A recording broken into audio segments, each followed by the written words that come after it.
Hello, everyone! Welcome to Ollie's Top 10! All right, today we are jumping headfirst into the foggy, gaslit world of Sherlock Holmes to deconstruct one of his absolute classics, The Adventure of the Speckled Band. We're going to follow the trail of clues right alongside Holmes, figure out what's real and what's a distraction, and get to the bottom of a truly terrifying mystery, all based on what Sir Arthur Conan Doyle actually wrote. You know, this whole thing kicks off not with a body, but with just pure terror. Those are the words that spill from a young woman named Helen Stoner when she bursts into 221B Baker Street. She is absolutely petrified, and she's convinced she's next. And you can bet that raw fear tells Holmes right away that this is something really, really serious. So that plea for help? It's the starting gun for a super dark and twisted investigation. Let's get to know the people caught right in the middle of this mess. Okay, so we've got Helen, our terrified client. We have her twin sister, Julia, who died under some very mysterious circumstances. Then there's the guy at the center of all this fear, their stepfather, Dr. Grimesby Roylott. Think a man with a hair-trigger temper and brute strength. And of course, you can't have a mystery without our legendary duo, Holmes and Watson. We're about to walk right into this hornet's nest of secrets. Now, where does all this take place? The heart of this mystery is a creepy, crumbling old family estate called Stoke Moran. It's inside these walls that some really strange and deadly things have been happening, and Helen is about to lay it all out for Holmes. Okay, so listen to the timeline Helen lays out, because the pattern is just chilling. 8 years back, their mom dies, and Dr. Roylott gets control of all the money. Then, 2 years ago, Julia gets engaged, meaning she's about to get her share of the inheritance. And boom, a couple of weeks later, she's dead. Now fast forward to last night. Helen is engaged, she's been made to sleep in her dead sister's room, and what does she hear? That same creepy whistle. Holmes's gears are turning immediately. This is no coincidence. Not a chance. So Holmes is left with two really bizarre puzzles to solve. First, what's with this low whistle that only seems to happen in the middle of the night? And second, what on earth did Julia mean with her last words? These are the two main threads he's got to pull on.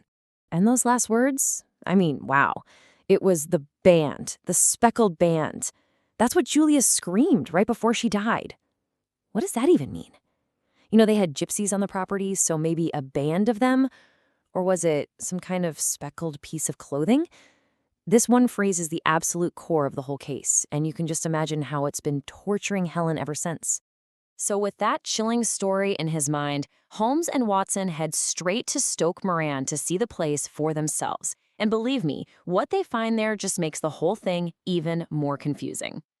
And here's the classic detective problem they're facing, a locked room mystery. How could anyone have gotten to Julia? The windows were shut tight, bolted with iron shutters. The door was locked from the inside. She was completely alone. So how did the killer get in and out? Okay, so inside the room, Holmes starts noticing all these little things that are just off. There's a bell rope, but wait, it's a fake. It doesn't connect to anything. There's a tiny ventilator shaft, but it connects the two bedrooms, not to the outside. The bed itself is clamped to the floor, so it can't be moved. And in Roylott's room, a saucer of milk, but no cat. And a dog whip tied into a weird little loop. None of it makes any sense on its own, but Holmes knows it's all connected. And of course, Holmes does what any good detective does. He follows the money. He looks into the mother's will and bingo. He finds a huge financial motive. See, as long as Helen and Julia stay single, Dr. Roylott gets to use their entire inheritance. But if either of them gets married, his income gets slashed to almost nothing. Suddenly, he has a very, very good reason to keep them from ever walking down the aisle. So, Holmes has the clues. He has the motive. Now he just needs to catch the killer in the act. And his plan is incredibly risky. He and Watson are going to spend the night in that very room and wait for whatever killed Julia to show up again. The trap is set. They move Helen to a safe room, and then Holmes and Watson sit there, in her place, in total, absolute darkness. I mean, can you imagine just sitting in silence for hours, armed with a pistol and a cane? Just waiting, listening, knowing that something deadly could happen at any second. And then they hear it.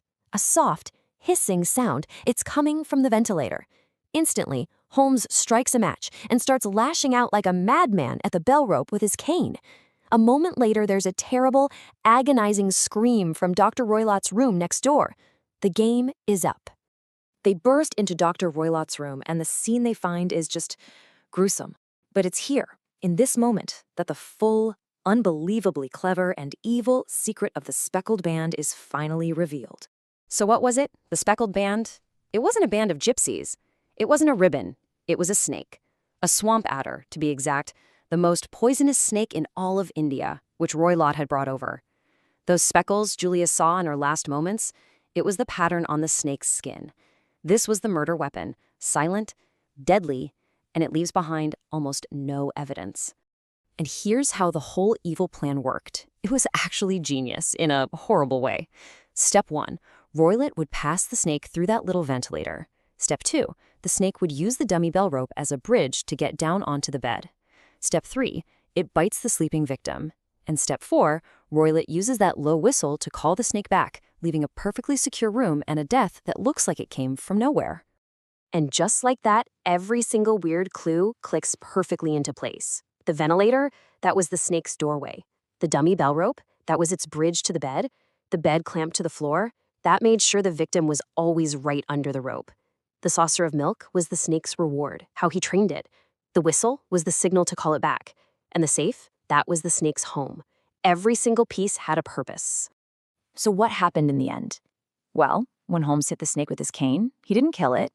He just made it angry, and it shot back through the ventilator. And who is the first person it saw? Its own master, Dr. Roylott. So in a perfect, dark twist of fate, the evil schemer was killed by his own murder weapon. As Holmes puts it, violence really does come back on the violent. It's a chilling, but you have to admit, a fitting end to the whole affair. Ollie says, hope you liked the video. Thanks for listening.